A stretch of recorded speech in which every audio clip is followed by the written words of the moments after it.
For today's topic, I will discuss a crisis management plan for typhoon.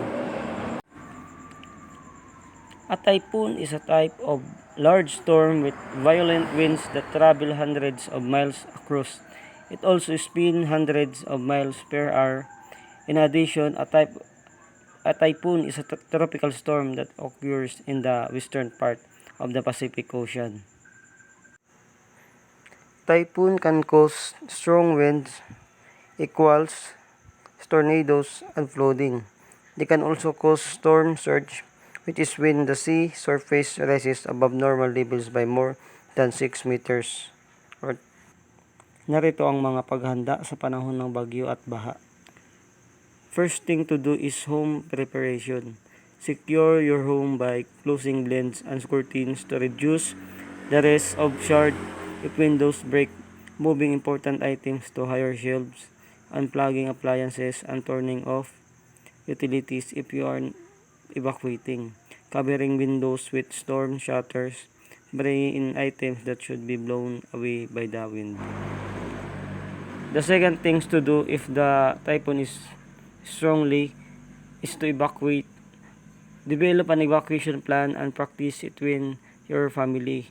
If you are advised to evacuate, grab your emergency kit and ID and leave immediately.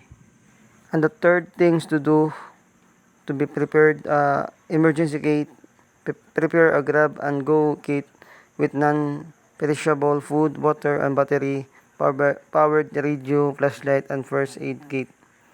A basic disaster supply kit is water, food, garbage bag, flashlight, mobile phone, can opener, radio, whistle.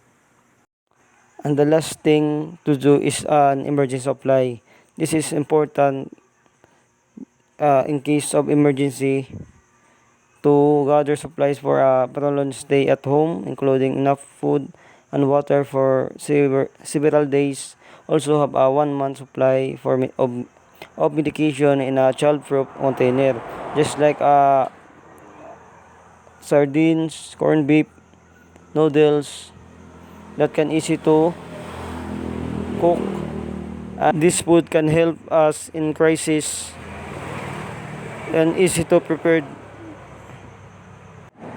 And that's all. Always prepared and safe in case of emergency and crisis. That's all. I am Kagumo Juanito, Cremedyo intern from San George's Campus. Thank you.